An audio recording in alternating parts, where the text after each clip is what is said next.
It's faster to get into sales conversations with your ideal client than marketing is. And I've had people try to tell me, that relationship building is a long run. I'm like, yeah, because you're doing it. You're not doing it in a way that's effective. At the end of the first 20 minutes with somebody, I'm usually getting either low value or high value introductions. At the end of a second meeting with someone, I'm getting high value introductions. That's all it takes. We are here with Daniel Andrews. I am very excited to sit down and talk because Daniel's superpower is teaching people how to stop networking and start building true networks.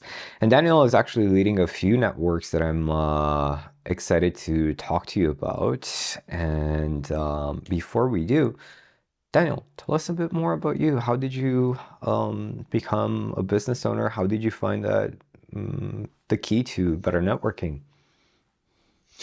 Yeah, wow. I could spend, a couple hours on that journey alone, but I've been self-employed my entire professional life. I became officially self-employed in 1988 when I was in college. Took a summer job that lasted for 15 years, so it worked out pretty good. Interesting. But even before Long that, summer. I had done, yeah, right, exactly. Even before that, I did a number of things.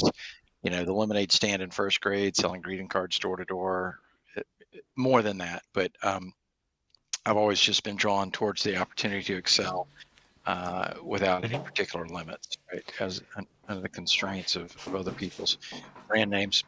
And so my first three careers were based on repping someone else's, some other company's product and service. And in 7 years ago, so whether it be the fall of 2016, 7.5 years ago, I became officially a business owner in the sense that I wasn't just a 1099 independent contractor, and really built a model around the fact that people in business don't need more connections, they need better connections, and have really had a lot of fun working with people to get them introduced to the right folks, but also showing them what to do when they've met the right folks, because a lot of people stop at what I call marketing by hand. They increase awareness of what they do, but then they don't actually evolve a model where they're consistently getting referrals. And That's to me, that's the test. that's really cool. And actually for the people who are listening in and can see this, Daniel has this collection of swords behind him, which I thought were absolutely phenomenal. Can you tell us a bit about how the story behind these swords and how you used your knowledge to get them? Oh, yeah. Oh, that's interesting. Yeah, that was in these were sales awards for hitting a certain level of achievement, meaning it was a quota-based award. Everybody that achieved a certain level in any given calendar year could win these. But that was my first career. I was in direct sales, which meant we were literally at the kitchen table explaining products and services to the customer and getting the sale. And I had a lot of fun with that. That was highly referral based, but it wasn't quite the same as, I mean, there's a difference between an introduction and an endorsement. And I really had a lot of fun understanding what I didn't understand. I learned a lot in that first job, spent 15 years at it, obviously a lot of habits and principles that were taught. And some of them port to B2B and some of them don't port to a business to business selling situation. And so I had a lot of fun sorting that out. But these, I like them behind me because they're a reminder of what happens when you work hard. I also went with these because everything else that I have in my space has got a glass front and the glare would not be fair to the people listening to me. But if it were up to me, the picture on the wall behind me would be my wife, because I spend more time looking at the wall behind me by being on a Zoom call or a video conference True. than I do looking on the other walls of my office. I've got two large monitors right here in front of me, so even if I had art between the windows there in the office, I wouldn't see it much because I've got this monitor and then two more. So I would prefer that to be a picture of my wife, but it's a large glass front and the glare would kill you. So what's the biggest mistake when it comes to, networking? I know a lot of us, just kind of present what we do or we fail to follow up. Like how is your method different? And before, like after that, I want to get into something a bit more personal, but Yeah, let's Sure, get into it. that's fine. Well, and I always preface the answer to that question with a story that supposedly happened, but I'm fairly sure it's made up. But the story is that is told a lot in sales is that Arnold Palmer, the famous professional golfer of the American, generation or two ago, supposedly had a sign on his office wall that said 10 golf lessons, $1,000. One golf lesson, $1,000. And somebody said, "What's that about?" He goes, "If you think you can learn it all in one lesson, you're going to pay for the privilege of thinking that," right? And so I don't mind touching on that with the understanding that if people are like, "But how does that work?" Well, that's the point. You need to pay for 10 golf lessons, right? You'll need to get in touch with me. But what I see people doing is that they Whew, the biggest mistake is not understanding what's possible. I talk to people all the time. They go, "I'm pretty good at networking." I'm like, "Yeah, you might be pretty good at what you call networking, but are you getting 70 to 100 quality, qualified endorsements per year?" And they're like, "No, nobody gets that." I'm like, "Yeah, it's actually easy if you're doing the right things." But people, and I don't want to say they're doing the wrong things, they're not doing enough of the right things, meaning they're getting the ball onto the field and then they're stopping. And they're just leaving it where it needs to be. And it's Hmm. because they don't understand what's possible, right? When I explain to people a math between 70 to 120 quality, qualified, warm introductions per year, they go, "Oh," but nobody ever explained that that's what they could be and should be getting. And so they stop at a very one-dimensional model. When people are doing what they call networking, either in person or digitally, they're not building a network. What they're doing is one of two things that are very one-dimensional. One is speed prospecting. Their encounter with everybody they meet is designed to sort that person as to whether or not they're a prospect. And the second mistake is highly correlated to the first, meaning sometimes it's hard to tell the difference. And I call that marketing by hand. They're raising awareness of what they do one person at a time. That is slow, expensive, and unproductive. And they don't understand what's available if they built the right relationships. And so they don't build the right relationships, which reinforces that the only value they can get is inside the first meeting with somebody. So then they try to compress the value into the first meeting by either speed prospecting or marketing by hand. And then and then they think if they occasionally get a referral that they must be doing it right and they need to be doing more of it. I hear this all the time. "I just need to find the right community of people." And I said, "Oh, so you're looking for the unicorn?" "Yeah." I said, "Well, then stop. And why don't you be the unicorn? Why don't you learn what it takes to draw Mm. towards you?" Hmm. And that doesn't mean some rooms aren't more valuable than others. But if you know what you're doing, every room has value, large value, because the people in the room that aren't the right people can take you to the right people if you do it the right way. Hmm. Hmm. Well,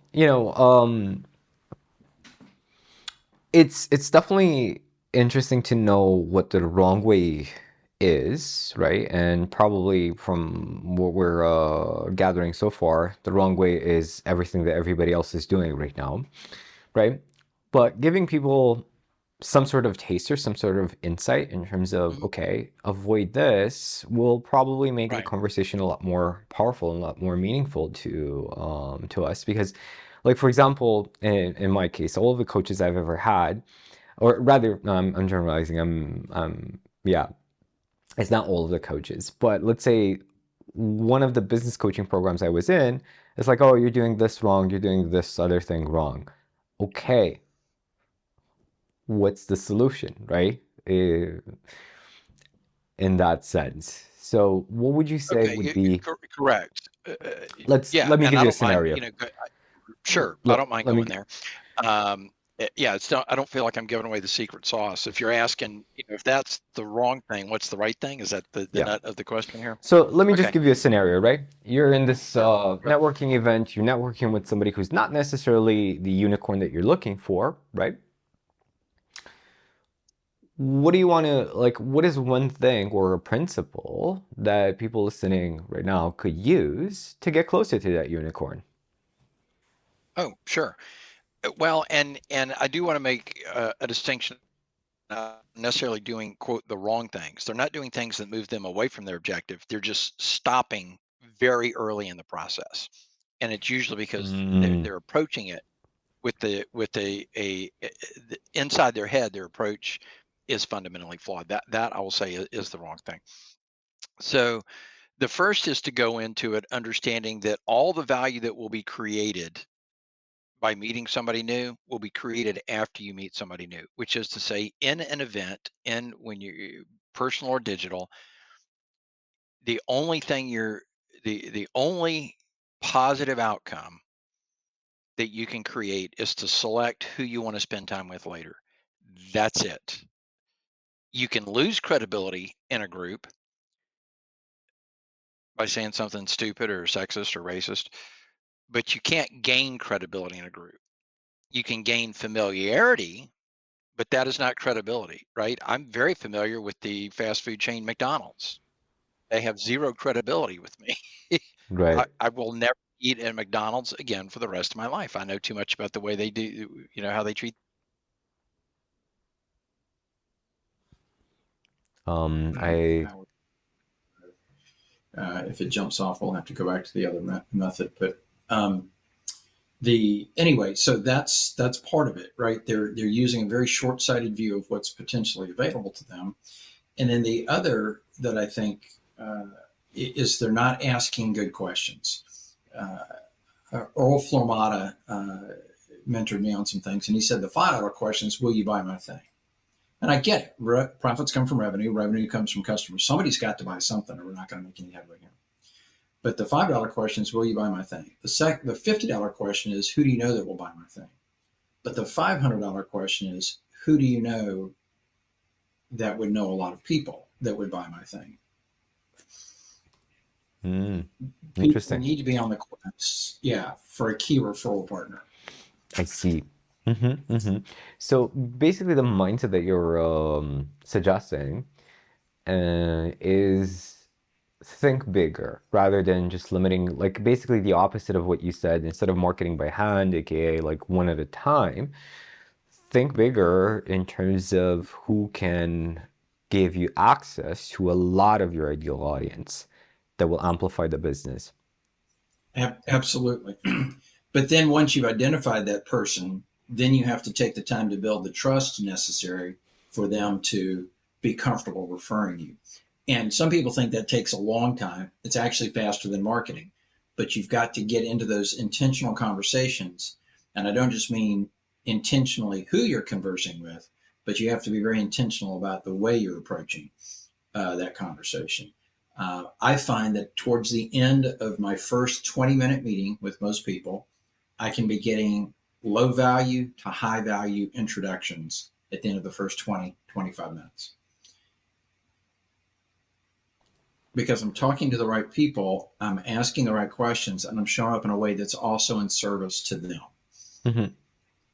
And trying to help someone else, even if you can't help them, trying to help them inherently builds trust. Yeah, one of the things that I usually talk about in this sense, like whenever you're networking, you're trying to build that connection, what's very relevant and meaningful to the people you meet is sharing, a story, either a personal story of a before and after, either a client testimonial of before and after, because people ask you, like, what do you do?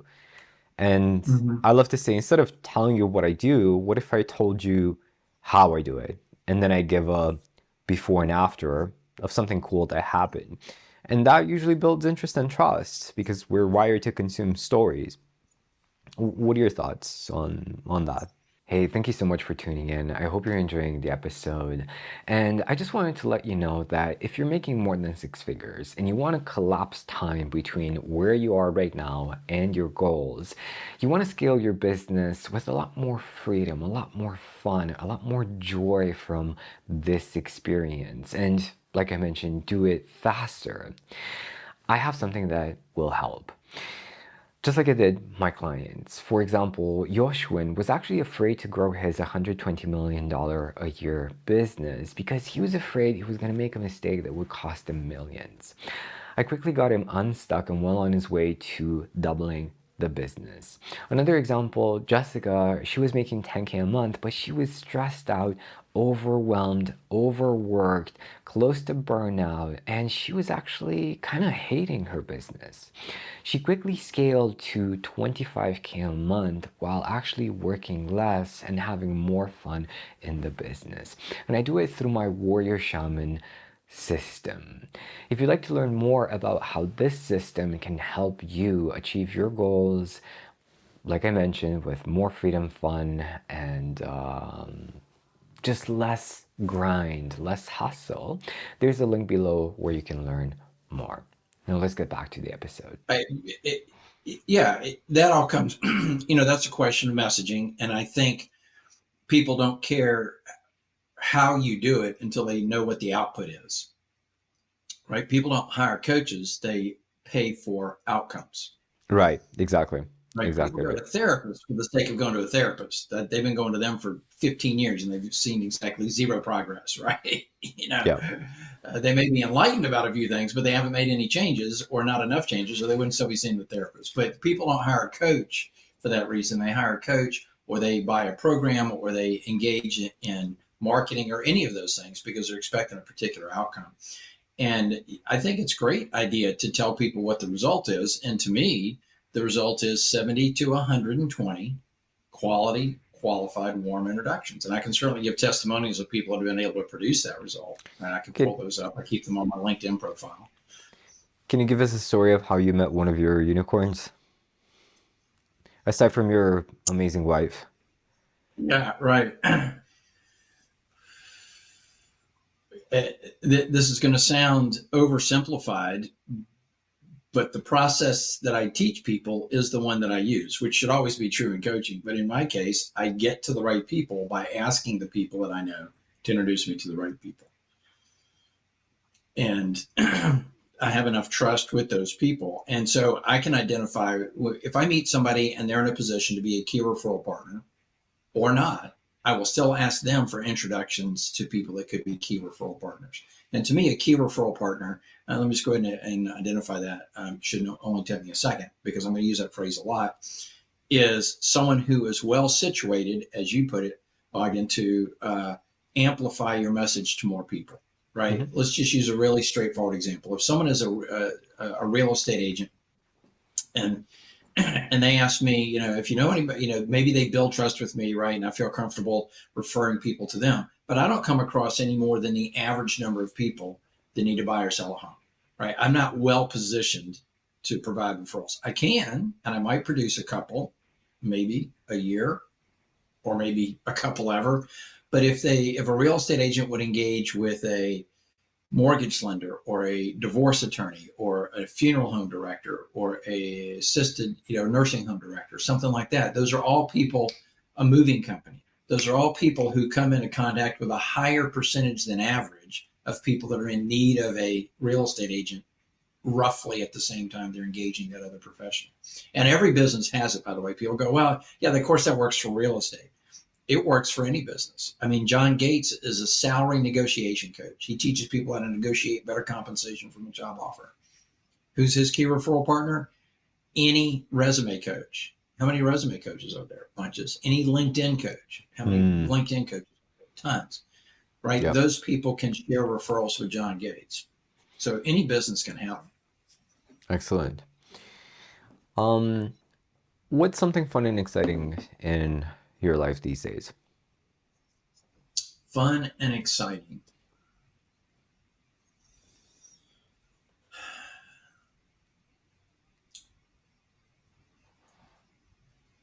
I'm working with more and more people on a model of the effective relationship building that they need to be doing. And I'm being engaged to do that at higher levels. Let me phrase it differently. If somebody got in touch with me and they said, Dan, I want to understand how to build the right relationships and turn those into 70 to 120 quality, qualified, warm introductions per year, I have a 90-day coaching program for that. That's great. Love to support. Happy to have them. But I'm working with people that direct salespeople. like a broker that oversees a bunch of real estate agents, or an area director for an insurance company, or a regional director for a financial services firm. And those people are engaging me to come in and teach 5 at a time, 15 at a time, 50 at a time. And that's a lot of fun because I can get a little deeper into any particular one corporate culture. And it's also fun because then I'm, choosing one big number for a lot of people instead of a bunch of, one-on-one signups, which is fun.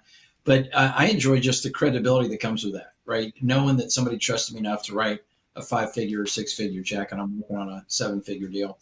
I don't know if I'll ever get it, but I'm working on it, where I'm going to come in and teach a lot of people inside an organization how to build these relationships, the basic path for relationship building. And so that's what's fun for me now, is seeing this kind of escalate to levels where I'll be able to impact more people. Okay, that's cool. What would you say is your definition of freedom?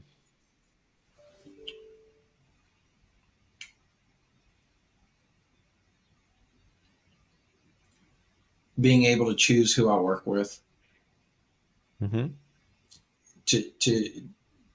to have a reputation and a revenue stream that's sufficient, that I can be even pickier about who I want to engage and support. Mm-hmm. I don't see me not working. I think some people define freedom as, wow, I get to choose whether or not I work on any given day. Well, Right. I can't just wake up and be like, yeah, I'm not doing this, right? Mm-hmm. Right. I have commitments for that day. Now, if I want to take 4 days off, in July, and I don't need to ask anybody's permission, yeah, that's great. So the flexibility to predetermine my schedule, I guess, could be part of that as well. But I'm never going to reach a point where, I get to decide if I'm working today or not, because the work I do is predicated on keeping commitments and having people already on the calendar to support. I love that. I've been able to choose locations. I think a lot of us don't want to work because there's a lot of fulfillment from working. It's definitely, like you said, the quality of the work and the quality of the people you do the work with and for, that really gives Yep. you joy and excitement at the end of the day, And I think what you're sharing with your community, and more people, I think it's super important, especially in an extremely competitive social media environment. It can be very difficult to kind of find your messaging or find your space, your niche between the Mr. Beasts of the internet, or like the internet marketers who are super flashy.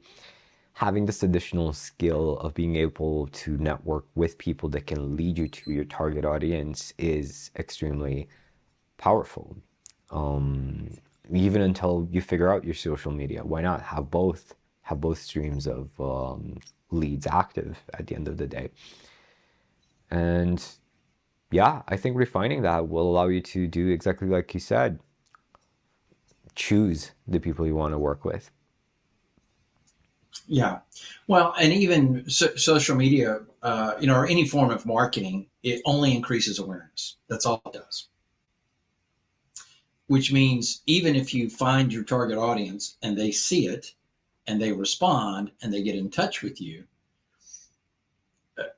okay, but number one, you're wading through a lot of what we call tire kickers, right? People that are not really looking to buy, or they're not qualified, but it sounds interesting, or they'd love the output, but they're not willing to do the work. And I'm not saying marketing should be stopped, or that I have no idea what you're talking about. I've never had people like that join my sales calls. Never happened. But the powerful part about having your network in place is that if you've worked with them correctly, they understand what an ideal client looks like. And they're not giving you leads, right? The average prospect isn't a prospect, it's a suspect, right?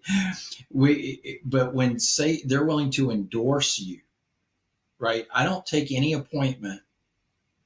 I mean, if somebody called me, want to get on my calendar, that's great. But I won't call someone else to get them on my calendar. Now, if you endorse somebody to me, and by that I mean put me in a thread with them, text messages, LinkedIn thread, Facebook thread, email thread, I don't care. put me in a thread with somebody and tell me what's great about them and tell them what's great about me, I'll be the first to move and get them on my calendar at that point. I'll be the first to respond. It's not me being, egotistical or, have your people call my people, but if you're just going to give me a name and go, I think you should get in touch with, Susie, I'm like, why? I want the credibility that comes from being endorsed by you. And that means you're starting with only ideal clients that already have a huge sense of your credibility and your ability to deliver because they were endorsed to you by someone else. And that makes all the difference. Because even with marketing, somebody shows up on your doorstep and they go, I see you have a thing that I might want. You still have to convince them that you can deliver that thing. Because I guarantee you, there's 20 other people that deliver the thing, if not 200 or 2,000.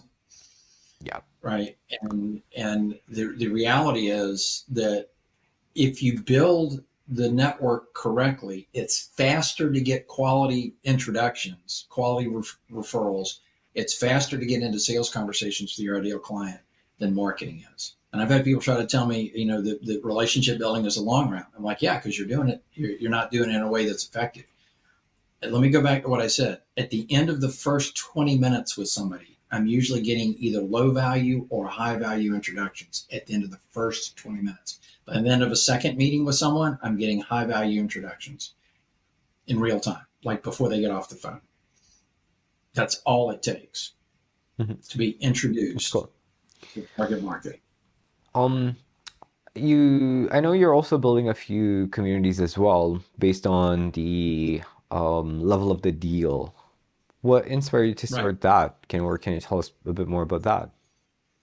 Sure. I launched my model 7 years ago around supporting Main Street businesses. I'm a franchise holder for a brand name called Network in Action. Big believer in the brand name. They do a good job, and their model is building local communities that meet once a month around supporting the real estate agent, the heating and air conditioning person, the local financial services rep, a bank rep, an electrician, an insurance agent, a local restaurant or a caterer, right? An employee benefits agent, somebody, health insurance salesperson. If you know your American nursery rhymes, right? The butcher, the baker, the candlestick maker, right? The Main Street businesses. Mm-hmm. And I did that exclusively at the local level for 5 years. And then a couple of years ago, our headquarters, corporate Network in Action, greenlighted the idea of building out digital groups as well. And I realized in that moment that there was a lot of value in not duplicating my in-person, my local community at a digital level. I thought I would create a space for B2B salespeople that are not supported by the Main Street business model, right? If you build $2,000 websites, my local group is fine. If you build $100,000 websites, you can't meet enough people in your town to support that, right? Mm-hmm. You've got to build a network of people that have a network of people that have a network of people, some of whom will be your ideal market, and you can get introduced to them that way. And so I realized I wanted to start to deliver value to B2B salespeople that couldn't find value in the normal spaces. And because there's, we're not, Network in Action isn't the only brand, that supports Main Street businesses. There's plenty of other brands out there. And so I created that a couple of years ago for mid-level B2B salespeople. And when I say mid-level, where the average deal size is 8,000 to 80,000. And I through the process of working with those clients and getting introductions and even having some people come and guest, I realized that there's a whole other category of people. And I shouldn't say I realized, the people told me the deal size isn't big enough in that room. I need a community of people that only do deals at 6 and 7 figures. And I'm like, I can build that. Yeah. Enough people have told me that I already, right, that I already had the ready-made mix of the ideal prospect for that. Meaning when it was time to create that, I didn't have to go looking for those people. Those are the people that had already come looking for me and said, I need a bigger deal size, a room with this deal size is bigger. So it took a couple of years to get there, but it was fascinating to me that once I set my intention to launch that, like last December, I wrote down that I would launch it by September of this year. And immediately I started meeting one person a week that was an ideal candidate for the 6 and 7 figure deal. Love So it. I'm actually launching this month. And are these communities open to people outside of your area, or is it strictly? Oh, absolutely. The whole point of Meeting Digital is that, yeah. Well, yes, they're open, but they better be geographically diverse, right? There's no value in inviting a bunch of people in my town to join a business growth community, right? They already know each other. But the point is, when I say they better be, number one, the value's higher, but number two, like I said, Dean Schuster, who's local to me, builds $100,000 websites. Mm-hmm. His customers aren't in his town, Yeah, right? 100%. Wade has a printing company where his average ticket is $1 million. His customers aren't even in this state. So if you're going to support deal sizes at that level, you've got to have some significant geographical breadth. Yeah, or if they are, they're probably already working together. So it's a good idea to expand your horizons Exactly. at the end of the day, right? Right. Beautiful. Right. So, guys, I think you can definitely check out the links below. Check out Ninja Network Building Skills. It's a 12-week course if this is something that is piquing your interest. I've also linked Daniel's website below in the description. Absolutely get in touch with him and ask him about these networking groups, especially if you're looking to be in rooms where the standard is 6 to 7 figure deals. And I think you have like a mid-tier as well, right? And you're probably going to find a fit for wherever you're at in your business.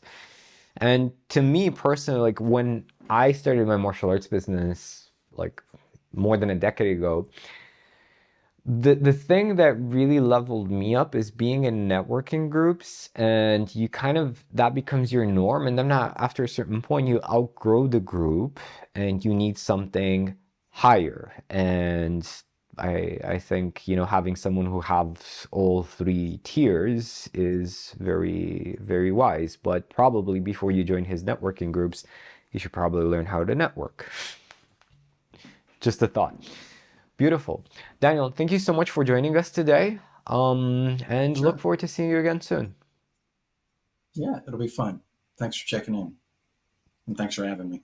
Hey, hope you enjoyed this episode. And you know what? Something that's really, really frustrating for me is this thing that I keep hearing both from clients, both from people who regularly check out the content. They usually say, hey, I don't understand why this content is not getting hundreds of thousands, millions of views, downloads, because it's so freaking good. And I gotta be honest, instead of feeling happy about it, elated, I do feel kind of frustrated. I mean, like, why isn't it getting out there a lot more? So, you know what? If you'd like to help out with this goal, the best thing you can do if you're watching the video right now is give it a like, maybe share it with a friend, or if you're listening to the podcast and you're enjoying this show, giving the podcast a rating either on Apple Podcasts or wherever you are listening to your podcasts is a tremendous help. And if you do help out, I just want you to know that I really, really appreciate it. Thank you so much, and I'll see you next time.